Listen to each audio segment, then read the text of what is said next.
শুভ দুপুর বন্ধুরা, এখন বাজে দুপুর 2টো আর এখন থেকেই আজকের ব্লগটা আমি শুরু করছি। অবশ্যই তোমাদেরকে সাথে নিয়ে তোমরা সাথে থাকো আর ব্লগটা দেখতে থাকো। এখন দেখো রেডি হয়ে গেছি, এখন আমরা যাচ্ছি একটু রিজুর বাবা গেছে ওই বাড়িতে গাড়িটা নিয়ে আসতে, আর তার সাথে মাকেও নিয়ে আসবে, মা আর আমার পিসি শাশুড়ি আর আমরা 3জন। আমরা এই কয়েকজন মিলে আজ যাবো ঘুরতে। বাবাকেও বলা হয়েছিল কিন্তু বাবা যাবে না, আমাদের একটু কাজ আছে বাড়িতে, লোক কাজ করছে তো সেটা দেখাশোনা করছে, বাবা যাবে না। আর কোথায় যাব এখনো ঠিক হয়, হয়তো জয়ী ব্রিজ হয়ে মেকলিগঞ্জ হয়ে জল্পেশ মন্দিরে যাব। তো চলো যাওয়া যাক। আমরা কিন্তু বাড়ি থেকে বেরিয়ে পড়েছি। প্রথমে আমরা যাব জল্পেশ মন্দিরে, সেখান থেকে যাব জটিলেশ্বর মন্দিরে, সেখান থেকে মেকলিগঞ্জ হয়ে তারপর আমরা যাব জয়ী ব্রিজ দেখতে। জানো তো, এর আগে আমরা আরেকবার গেছিলাম জল্পেশ মন্দিরে, আমি, রিজু আর ওর বাবা। কিন্তু তখন না শ্রাবণ মাস ছিল, আর আমরা জানতাম না যে শ্রাবণ মাসে বাইরে থেকেই ভগবানকে পুজো দিতে হয়, তাকে দর্শন করা যায় না, ভেতরে ঢুকতে দেয় না। আমরা তো ঢুকতে পারিনি, তাই এবার যাচ্ছি এই সময়ে, হয়তো দর্শন করতে পারবো আমরা ভোলানাথকে। আর রাস্তা দিয়ে যেতে যেতে দেখো আমরা চলে এসেছি রিজুর স্কুলের কাছে। এই যে বিল্ডিংটা তোমরা দেখলে ওটাই রিজুর স্কুল। বন্ধুরা, আমরা কিন্তু আমাদের প্রিয় শহর ছেড়ে কিছুটা দূরে চলে এসেছি, আর সামনেই হলো তিস্তা নদী।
আমরা কিন্তু জল্পেশ মন্দিরের কাছাকাছি চলে এসেছি। তোমরা ভালো করে খেয়াল করলে দেখবে ওই যে সামনে সাদা রঙের মন্দিরটা দেখা যাচ্ছে।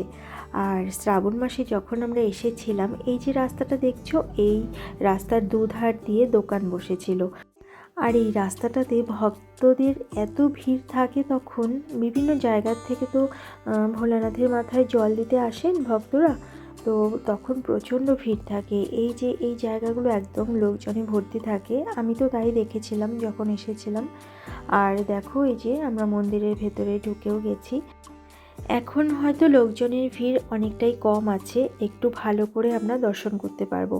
কিন্তু তখন যে এসেছিলাম শ্রাবণ মাস ছিল, তো এত ভিড় ছিল। আমরা কিন্তু সোমবারে আসিনি শ্রাবণ মাসে, কিন্তু অন্য দিন এসেছিলাম, তবুও খুব ভিড় ছিল। তবে আজ একটু শান্তিমতো দেখতে পারবো হয়তোবা। তো চলো ভেতরে যাওয়া যাক, দেখা যাক যে ভোলানাথের দর্শন আমরা করতে পারি কি না। আর আমরা ভেবেছিলাম পুজো দেব না, কিন্তু আজ সোমবার, দেখি অনেকেই পুজো দিচ্ছে, তাই ভাবলাম যে সোমবারে যখন এসেছি তাহলে পুজোটা দিয়েই দিই। পুজো দিতে গেলে আগে নাকি টিকিট কাটতে হয়, তো ওই দিকে টিকিট কাউন্টার আছে, আমরা জিজ্ঞেস করে নিয়েছি। আমরা এখন যাচ্ছি টিকিট কাউন্টারের দিকে, টিকিট কেটে তারপরে ঢুকবো ভেতরে। আর ভেতরে ভিডিও করতে দেবে কি না আমি কিন্তু আর জিজ্ঞেসও করিনি, পারমিশনও নিইনি, কারণ পুজো দেবো, পুজোটা একটু শান্তি মতো দেওয়াই ভালো। আর দেখো বন্ধুরা, আমাদের কিন্তু পুজো দেওয়া হয়ে গেছে, ভেতরে কোনো ভিডিও আমি করিনি। পুজো দিয়ে আমরা চলে এসেছি মন্দিরের এই পাশটাতে। আর এখানে বড় একটা দিঘি আছে, দিঘির পাশেই না একটা বাজারের মতো আছে, দোকানপাট। তো সেখানে না মেলা বসে, যখন শ্রাবণ মাসে এই মন্দিরে পুজো হয় তখন ওখানে অনেক দোকান বসে, এখন বসেছে কিনা জানি না। আর এখানে কোনো স্কুলের বাচ্চাদের খাওয়ানো হচ্ছে প্রসাদ, তো সেখানে কিছুক্ষণ দাঁড়িয়ে দেখলাম, ভিডিও অল্প একটু করেছি, কারণ তাদের আপত্তি থাকতেই পারে। আর সব জায়গায় না ভিডিও করতে আমার ভালোও লাগে না, কারণ অনেক জায়গাতেই রেস্ট্রিকশন থাকে, অনেকে ভিডিও পছন্দও করেন না। ওই বারবার করে পারমিশন নিয়ে ভিডিও করতে আমার ভালো লাগে না, তাই যতটুকু তোলা যায় ততটুকুই আমি দেখানোর চেষ্টা করি।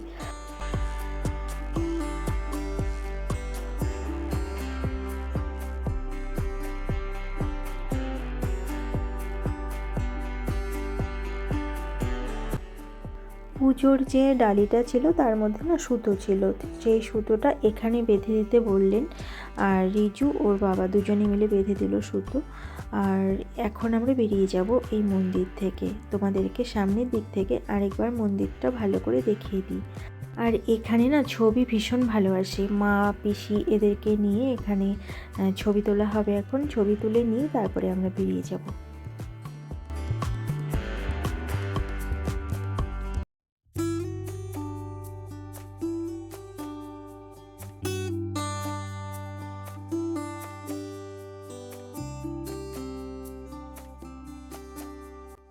কিছুক্ষণ এখানে থাকার পর আমরা এখন বেরিয়ে যাচ্ছি। আর এই যে এখন এই পাশের গেটটা দিয়ে বেরোচ্ছি, এটাই মেন গেট মন্দিরে ঢোকার।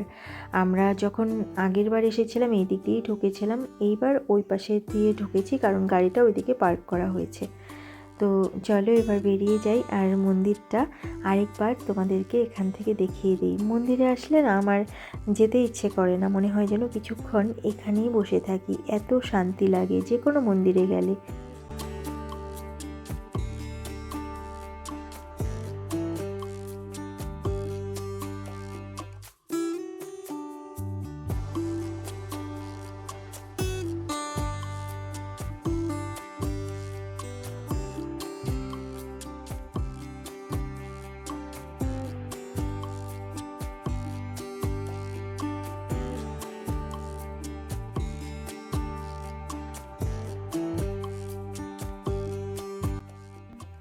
মন্দির থেকে বেরিয়ে যাওয়ার পথেই পাশে এই দোকানটা ছিল, আর এখানে চোখে পড়লো মুড়ির মোয়া আর চিড়ের মোয়া। মুড়ির মোয়া আমি খুব ভালোবাসি, তো রিজুর বাবাকে বললাম যে আমাকে কিনে দাও মুড়ির মোয়া, আমি নিয়ে যাব, কারণ বাড়িতে না ওই মুড়ির মোয়া যে বানাবো সেটা আর হয়ে ওঠে না আমার সময়।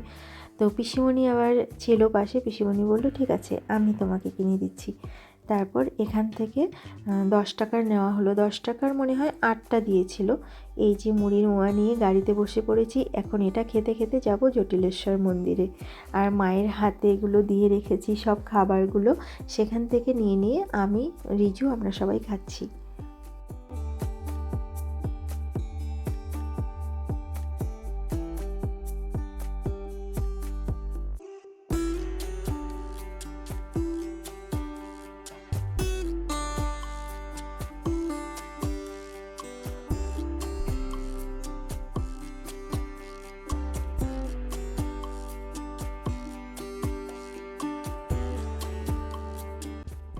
আমরা পৌঁছে গেছি এখন জটিলেশ্বর শিব মন্দিরে, তোমরা দেখতেই পাচ্ছ গেটটা। আর ওইদিকে মা পিসিমণি গেছে টিকিট কাউন্টারে টিকিট কাটতে, আর রিজুর বাবা গেছে গাড়িটা পার্ক করতে। তো দেখো এবার আমরা মন্দিরের ভেতরে ঢুকে যাচ্ছি। আর রিজুটা এত লম্বা হয়েছে, আমি ওকে বললাম যে মাথাটা নিচু করে ঢোকো, তা না হলে লোহার যে গেটটা আছে তোমার মাথায় লেগে যাবে। তো তাই করলো ও, কারণ গেটটা না একদম ওর মাথাতে লেগে যাবে যদি ও সোজা করে হেঁটে যায়, এতটাই লম্বা হয়ে গেছে আমার ছেলেটা। তো চলো এবার মন্দিরের ভেতরে যাই। আর মন্দিরের ভেতরটা এত ভালো লাগছে, পরিবেশটা এত সুন্দর। এইদিকে বড় একটা দিঘি আছে, আগে শিব মন্দির দর্শন করে আসি, তারপরে দিঘির পাড়ে যাব, গিয়ে ওখানে একটু বসবো, তারপর বেরিয়ে যাব।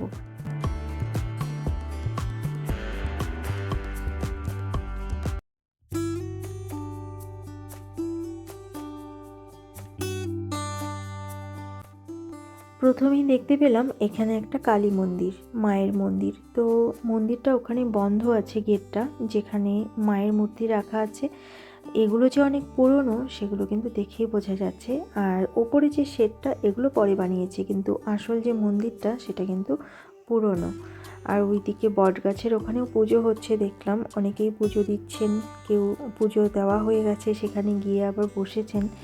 আর এখানে লেখা আছে এই জটিলেশ্বর ধাম কবে প্রতিষ্ঠিত হয়েছে, কারা প্রতিষ্ঠিত করেছেন, সবই এখানে লেখা আছে। সেগুলোই রিজুর বাবা পড়ছিল আর আমরা এখানে দাঁড়িয়ে সেগুলো শুনছিলাম।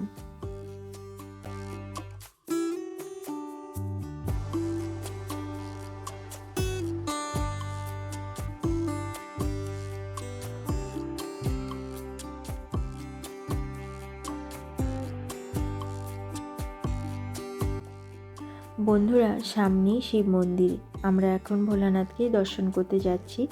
আর দেখো এই যে পাথরের মূর্তি বা পাথরগুলো কত পুরনো তোমরা কিন্তু দেখেই বুঝতে পারছো। এগুলোতে সিঁদুর মাখানো আছে। হয়তো এখানকার লোকজনেরা পুজো দেন এখানে। শুধু এখানকার লোকজন কেন, বাইরের থেকেও আসেন পুজো দিতে।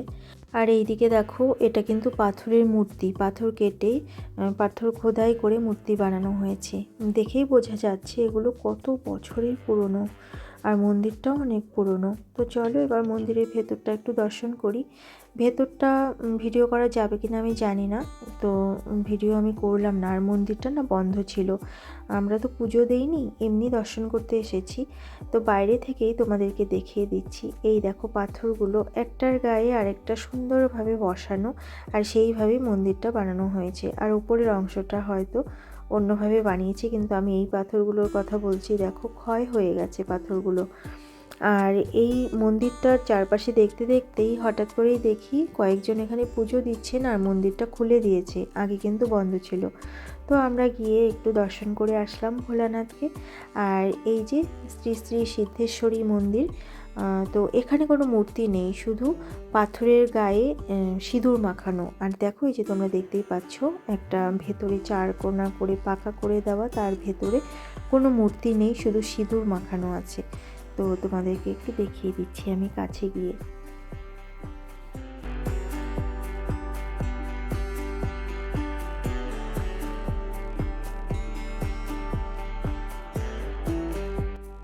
ওই যে দেখলে সিঁদুর মাখানো, ওটাই হয়তো মূর্তি। তো বাইরে থেকে অত ভালো বোঝা গেল না, এত সিঁদুর মাখানো সেখানে। এবার আমরা চলে এলাম এই যে দিঘির ধারে। আর দিঘির জলটা খুব একটা যে পরিষ্কার তা নয়, তবে দিঘিটা কিন্তু অনেক বড়। আর এখানে বসার জায়গা আছে, পার বাঁধানো আছে। ওই দিকটাতে আমি পার বাঁধানো দেখতে পাচ্ছি না, তবে মন্দিরের এই দিকটাতে পার বাঁধানো আছে, এখানে বসাও যায়। তো আমরা অনেকক্ষণ এখানে বসলাম। বসার পর এখন কিন্তু আমরা বেরিয়ে যাচ্ছি, কারণ এখন আমরা যাব জয়ী সেতু দেখতে।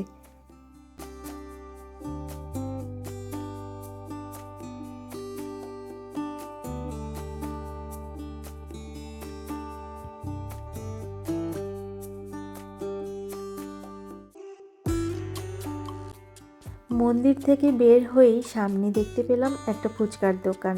তো আমরা সবাই মিলে চলে গেলাম সেই দোকানে। আমরা ফুচকা খেলাম, খেয়ে তারপর এখন বেরিয়ে যাচ্ছি মেখলিগঞ্জের উদ্দেশ্যে। মেখলিগঞ্জ হয়ে তারপরে আমরা যাব জয়ী সেতু দেখতে।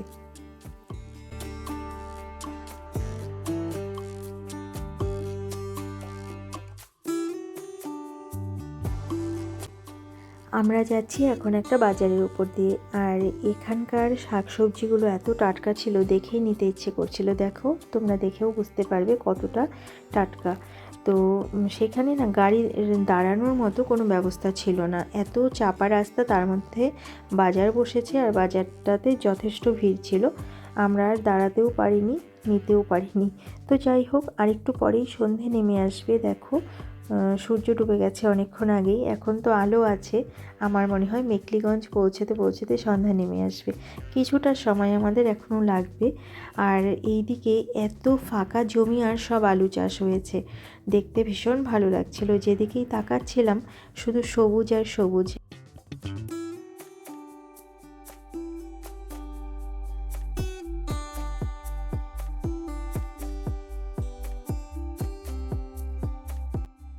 বন্ধুরা, আমরা কিন্তু এখন জয়ী সেতুর কাছাকাছি চলে এসেছি। সেতুটা একটু দূরে হলেও এই যে রাস্তাটা নদীর উপর দিয়ে করা হয়েছে, এই রাস্তাটা দিয়ে যেতে কিন্তু দারুণ ভালো লাগে। সারাটা রাস্তা লাইট দেওয়া, ভীষণই ভালো লাগে, মনে হয় যেন ব্রিজের ওপর দিয়েই যাচ্ছি। কিন্তু ব্রিজটা এখনও শুরু হয়নি, সামনেই ব্রিজটা আছে।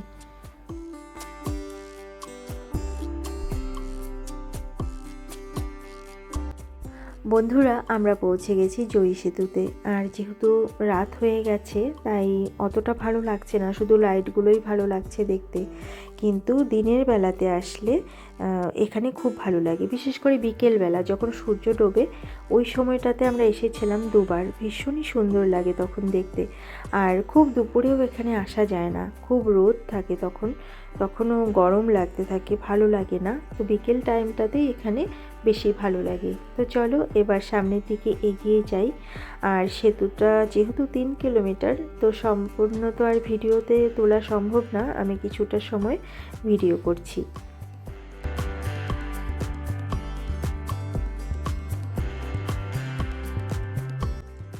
সেতুটা পার হয়ে এখানে একটা ছোট্ট মতন বাজার আছে, আর এখানে একটা ভালো মিষ্টির দোকান আছে। রিজুর বাবা চেনে, যেহেতু অফিসের কাজে এই এলাকাতেই আসতে হয় ওকে, ও এখানকার মোটামুটি সবই চেনে।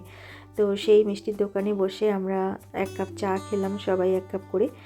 আর এখানে মিষ্টি খাওয়া হবে। এখানকার মিষ্টি নাকি খুবই ভালো। এদের 3টে দোকান আছে, ব্রাঞ্চ। তো সেখানে মিষ্টি খেয়ে আমরা আবার চলে এলাম হলদিবাড়িতে।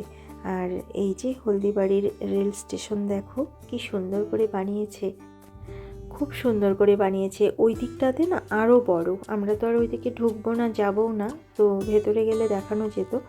অনেকটা বড় রেল স্টেশনটা।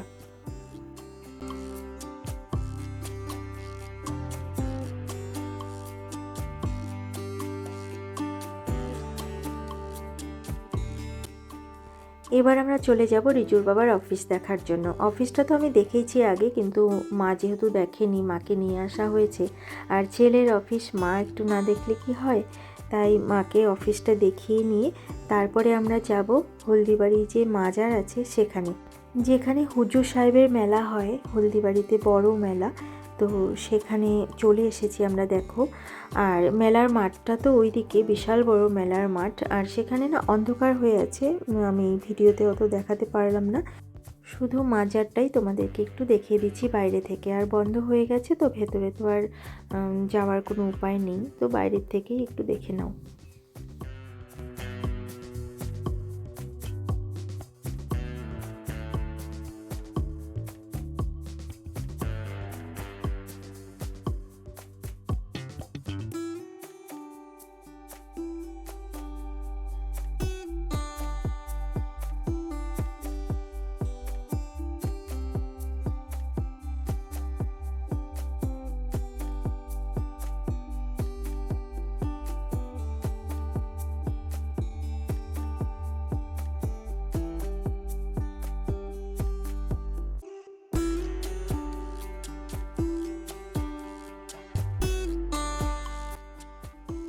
বন্ধুরা, আজকের মতো আমাদের ঘোরা এখানেই শেষ করছি। এবার আমরা বাড়ি যাব। আর দেখো পৌঁছেও গেছি আমাদের প্রিয় শহরে। আর প্রথমে পিসিমণিকে নামিয়ে দেওয়া হবে পিসিমণিদের বাড়িতে, তারপরে আমরা যাব আমাদের বাড়ি।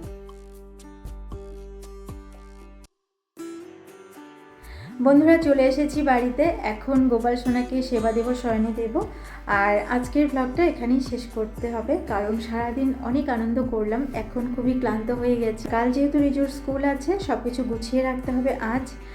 তো আর ব্লগটাকে তাই বড় করছি না, আজকের মতো এখানেই শেষ করছি। আবার অন্য কোনো দিন অন্য কোনো নতুন ব্লগ নিয়ে তোমাদের সামনে হাজির হয়ে যাব। ততক্ষণের জন্য তোমরা ভালো থেকো, সুস্থ থেকো আর হাসি খুশি থেকো। আমার এই ব্লগটা যদি তোমাদের ভালো লেগে থাকে তাহলে একটা লাইক করে দিও। আজকের মতো এখানে এসেছি, ভালো থেকো তোমরা সবাই।